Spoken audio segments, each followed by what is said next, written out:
ഞാൻ ഇന്നലെ യാദൃശ്ചികമായിട്ട് കണ്ടൊരു വീഡിയോ ആണിത്. സത്യം പറയുന്നത് ഈ വീഡിയോ കണ്ട ഉടനെ തന്നെ എൻ്റെ ചങ്ക് അങ്ങ് കലങ്ങിപ്പോയി. അങ്ങനെ നമ്മൾ ഹോസ്പിറ്റൽ വരെ എത്തേണ്ട ഒരു അവസ്ഥയാണ്. അച്ഛന് രാത്രി എണീക്കാൻ വയ്യ, ബോധക്കേടും തളർച്ചയും എല്ലാം തോന്നുന്നു പറഞ്ഞപ്പോൾ നമ്മൾ നേരെ ആശുപത്രി കൊണ്ടുവന്നു. അവിടെ പോയിട്ടാണ് അറിയുന്നത് ഒരു മൈനർ സ്ട്രോക്ക് വരെ ആൾക്ക് വന്നു. മൈനർ സ്ട്രോക്ക് എന്ന് പറഞ്ഞാൽ നമ്മൾ പേടിക്കേണ്ട ഒരു കാര്യം കൂടിയാണ്. സ്ട്രോക്കിന് ശേഷം അച്ഛൻ്റെ ഈ 2 വിരലാണ് തളർന്നു പോയത്. എൻ്റെ അച്ഛൻ സ്ട്രോക്ക് വന്ന് ഹോസ്പിറ്റലിൽ കിടക്കുമ്പോൾ ആ ഒരു പെൺകുട്ടിയുടെ അനുഭവിക്കുന്ന മാനസികാവസ്ഥയും അവരുടെ സങ്കടങ്ങളൊക്കെയാണ് ഈ ഒരു വീഡിയോയിൽ മെയിനായിട്ട് നിങ്ങൾക്ക് കാണാൻ പറ്റുന്നത്.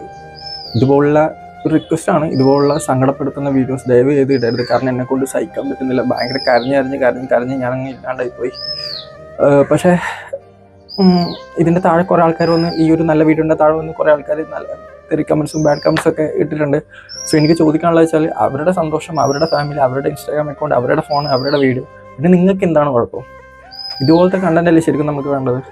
സ്വന്തം അച്ഛൻ സ്ട്രോക്ക് വന്ന് ഹോസ്പിറ്റലിൽ കിടക്കുമ്പോൾ ആ ഒരു വ്ളോഗ് എടുത്ത് നമ്മളെല്ലാവരും കാണിക്കാൻ നിന്ന ആ ഒരു മനസ്സ്, അത് നമ്മൾ കാണാതെ പോകരുത്. സോ ഇതിനൊക്കെയാണ് നമ്മൾ മാക്സിമം സപ്പോർട്ട് ചെയ്യേണ്ടത്. കാരണം സങ്കടപ്പെടുത്തുന്ന വീഡിയോ അവിടെ പറ്റുന്നില്ല സത്യമായിട്ടും.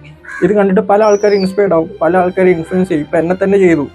ഞാനിത് എൻ്റെ ആൻറ്റി ഹോസ്പിറ്റലിൽ കിടക്കുകയാണ്, ഞാൻ കാണാൻ പോവാണ്, കാണാനല്ല വ്ളോഗ് എടുക്കാൻ പോവാണ്. കാരണം ഇതൊരു കണ്ടന്റാണ്, നല്ല രീതിയിൽ റീച്ചും കിട്ടും. സോ ഞാനും ഇതുപോലെ തന്നെ വീഡിയോ ഒരു പക്ഷേ നാളെ ഇടും. സോ എന്നെ ഇതുപോലെ തന്നെ സപ്പോർട്ട് ചെയ്യണമെന്ന് മാത്രമേ പറയാനുള്ളൂ. ആരും തെറി വിളിക്കരുത്. ബിക്കോസ് ചെറിയൊരു ഹോസ്പിറ്റൽ വ്ളോഗ് മാത്രമായിട്ട് കണ്ടാൽ മതി, വേറെ ഒരു രീതിയിലും കാണരുത്. സന്തോഷമുള്ളൂ. ശരിയാണ്.